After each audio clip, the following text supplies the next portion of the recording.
सभी को प्रणाम। जय गुरुदेव। आज के स्वाध्याय में योग साधना के विषय पर आगे सुनेंगे। स्वाध्याय शुरू करने से पहले आइए हम सभी मिलकर गायत्री मंत्र कर लेते हैं। ओम भूर्भुवः स्वः तत्सवितुर्वरेण्यं भर्गो देवस्य धीमहि धियो यो नः प्रचोदयात्। आइए योग साधना पे आगे सुनते हैं। साधना मन से होती है, न कि वेश से। मन तो भारी भीड़ में भी शांत रह सकता है और एकांत वन में भी विकारग्रस्त हो सकता है। फिर एकांत सेवी लोग की इंद्रिय विजय भी कच्ची हो सकती है। जिसे चोरी करने का अवसर ही नहीं मिलता वह ईमानदार है, इस बात पर विश्वास नहीं किया जा सकता, क्योंकि प्रलोभन के वक्त वह फिसल सकता है। जिसको चोरी के सदा अवसर है फिर भी अपने पर काबू रखता है, उसी को विश्वस्त प्रामाणिक ईमानदार कहा जाएगा। एकांत जंगल में बैठकर लोगों से संबंध तोड़कर कोई व्यक्ति बुराइयों से बच जाए तो उसके संस्कार उतने सुदृढ़ नहीं हो सकते जितने कि निरंतर बुराइयों से संघर्ष करके अपनी अच्छाई को विकसित करने वालों के होते हैं। सूर्य की परीक्षा युद्ध भूमि में होती है। घर में बैठा हुआ तो मरीज भी 30 मार्का कहला सकता है। गायत्री साधना द्वारा योग साधना करके आत्मिक उन्नति करने एवं कल्याण पथ पर चलने के लिए यह कतई आवश्यक नहीं है कि कोई विचित्र वेश बनाया जाए, घर द्वार छोड़कर भीख के टुकड़ों पर गुजारा किया जाए। कुछ विशिष्ट आत्माएं संन्यास की अधिकारी होती है। वह अधिकार तब मिलता है जब साधना पूर्ण परिपक्व होकर मनोभूमि इस योग हो जाती है कि वह संसार का पथ प्रदर्शन करने के लिए परिवारजक बने। साधारण साधकों के लिए यह मार्ग ग्रहण करना अनधिकार चेष्टा करना है। गायत्री की पंचमुखी साधना करने के लिए किसी को घर छोड़ने की आवश्यकता नहीं है, क्योंकि निश्चित समय, निश्चित व्यवस्था, निश्चित आहार विहार की सुविधा घर छोड़ने वालों को नहीं हो सकती। कुपात्रों का अन्न पेट में जाकर बुद्धि पर तरह तरह के संस्कार डालता है।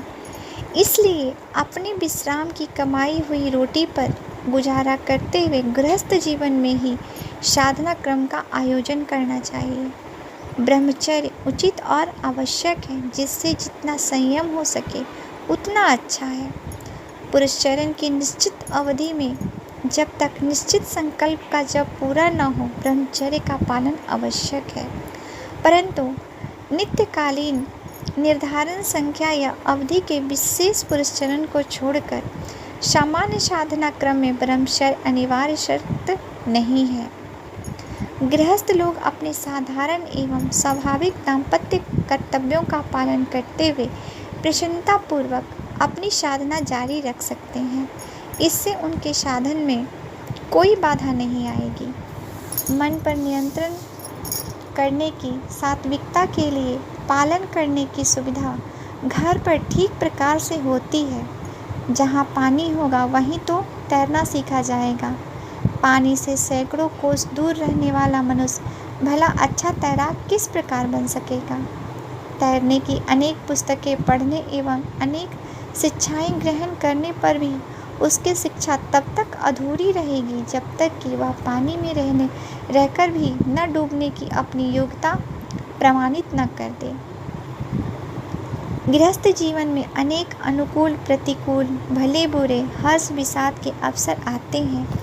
उन परीक्षा के अवसरों पर अपने मन को साधने से स्वभाव और संस्कारों में प्रौढ़ता एवं परिपक्वता आती है। अपने बुरे संस्कारों एवं स्वभावों से नित्य संघर्ष करना चाहिए। प्रतिकूल परिस्थितियों को अनुकूल बनाने के लिए घोर प्रयत्न करना चाहिए। इस घोर प्रयत्न एवं संघर्ष को मंथन कहते हैं। इसे ही गीता में धर्म युद्ध या कर्म योग कहा है। अर्जुन चाहता है, हमारा अज्ञानग्रस्त मन कहता है कि इस झंझट से दूर रहकर एकांतवासी बनकर सफलता का कोई दूसरा मार्ग मिल जाए। वह लड़ना नहीं चाहता, क्योंकि संघर्ष सदा ही कष्ट साध्य होता है। मनुष्य की कायर प्रवृत्ति सदा उससे बचना चाहती है। माफ़ करेंगे। कायर सिपाही सदा ही लड़ाई के मोर्चे से भाग खड़े होने की योजना बनाते हैं। इसी प्रकार अपने स्वभाव की, परिवार की, समाज की, देश काल की परिस्थितियों से खींचकर कई आदमी निराश होकर बुराइयों को आत्मसमर्पण ही कर देते हैं। इस स्थिति के प्रतिनिधि अर्जुन को भगवान ने बुरी तरह लताड़ा था और उसके तर्कों में झांकती हुई कायरता का पर्दाफाश कर दिया था। भगवान ने कहा कि बिना लड़े कल्याण नहीं। सफलता असफलता की बात को मन से हटाकर लड़ने को अपना कर्तव्य मानकर तू लड़। साधकों के लिए भी यही मार्ग है। विपरीत परिस्थितियों से उन्हें निरंतर अति उत्साहपूर्वक युद्ध करना चाहिए। इतना प्रयत्न करने पर भी कम सफलता मिली, यह सोचना धर्म युद्ध के विज्ञान के विपरीत है। संघर्ष एक साधन है, संघर्ष एक साधना है। उससे प्रकाश एवं तेज की वृद्धि होना असंभवी है। मंथन से क्रिया, गति और शक्ति का उत्पन्न होना सुनिश्चित है।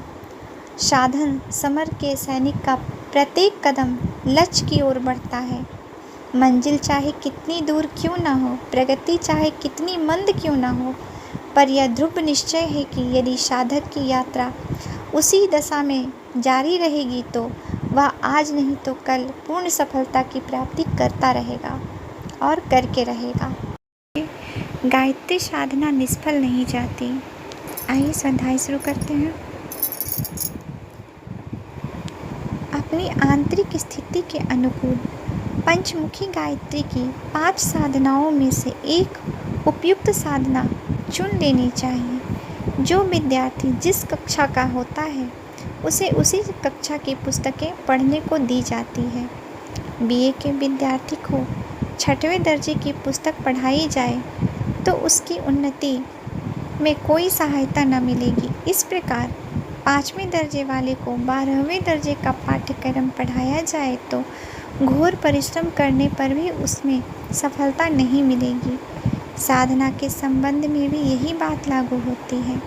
जो साधक अपनी मनोभूमि के अनुरूप साधना चुन लेते हैं वे प्रायः असफल नहीं होते। गायत्री साधना का प्रभाव तत्काल होता है। उसका परिणाम देखने के लिए देर तक प्रतीक्षा नहीं करनी पड़ती। साधना आरंभ करते ही चित्त में सात्विकता, शांति, प्रफुल्लता, उत्साह एवं आशा का जागरण होता है। कोई व्यक्ति कितनी ही कठिनाई, परेशानी, असुविधा एवं संकट में पड़ा हुआ क्यों ना हो, उसकी मानसिक चिंता, बेचैनी, घबराहट में तत्काल कमी होती है। जैसे दर्द करते हुए घाव के ऊपर शीतल मरहम लगा देने से तत्काल चैन पड़ जाता है और दर्द बंद हो जाता है, वैसे ही अनेक कठिनाइयों की पीड़ा के कारण दुखी हृदय पर गायत्री साधना की मरहम ऐसे शीतल एवं शांतिदायक प्रतीत होती है कि बहुत से मानसिक बोझ तो तत्काल हल्के हो जाते हैं। साधक को ऐसा लगता है कि वह चिरकाल से बिछड़ा हुआ फिरते रहने के बाद अपनी सगी माता से मिला हो। माता से बिछड़ा हुआ बालक बहुत समय इधर उधर भटकने के बाद जब माता को ढूंढ पाता है तो उसकी छाती भर जाती है और माता से लिपटकर उसकी गोद में चढ़कर ऐसा अनुभव करता है मानो उसकी जन्म जन्मांतरों की विपत्ति टल गई हो। हिरन का बच्चा अपनी माता के साथ घने वनों में हिंसक जानवरों के बीच फिरते हुए भी निर्भय रहता है। वह निश्चित हो जाता है कि जब माता मेरे साथ है तो मुझे क्या फिक्र है। हिरनी भी अपने शिशु शावक की सुरक्षा के लिए कोई बात उठा नहीं रहती। हिरनी भी शावक सुरक्षा के लिए कोई बात उठा नहीं रहती। वह उसे अपने प्राणों के समान प्यार करती है। माता का प्यार उससे कदापि कम नहीं होता। भली और बुरी परिस्थितियां तो प्रत्येक मनुष्य के सामने आती ही रहती है। सुख दुख का चक्र का साधारण नियम है। सामान्य श्रेणी का मनुष्य इससे निरंतर प्रभावित होता रहता है और कभी कभी तो अपने को सौभाग्य के सरोवर में तैरता हुआ अनुभव करता है और कभी आपत्तियों के दलदल में फंसा हुआ।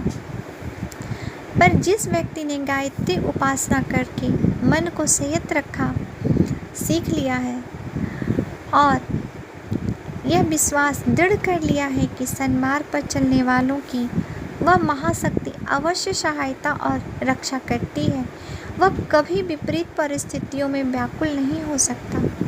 वह प्रत्येक दशा में शांतचित्त रहता हुआ गायत्री माता की अनुकंपा पर भरोसा रखकर प्रयत्नशील रहता है और शीघ्र ही विपत्तियों से छुटकारा पा जाता है।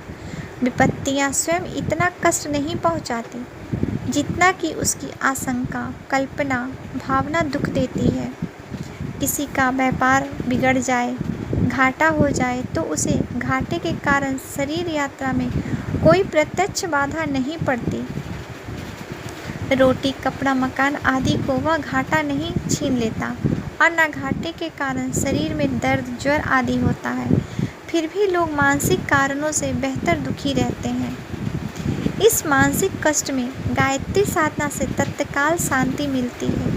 उसे एक ऐसा आत्मबल मिलता है, ऐसी आंतरिक दृढ़ता एवं आत्मनिर्भरता प्राप्त होती है जिसके कारण अपनी कठिनाइयाँ उसे तुच्छ दिखाई पड़ने लगती है और विवश हो जाता है कि वर्तमान का जो बुरे से बुरा परिणाम हो सकता है उसके कारण भी मेरा कुछ नहीं बिगड़ सकता। असंख्य मनुष्यों की अपेक्षा फिर भी मेरी स्थिति अच्छी रहेगी। गायत्री साधना की यह विशेषता है कि उससे तत्काल आत्मबल प्राप्त होता है जिसके कारण मानसिक पीड़ाओं में तत्क्षण कमी होती है। आज के लिए यहीं तक। आप सभी को प्रणाम। जय गुरुदेव।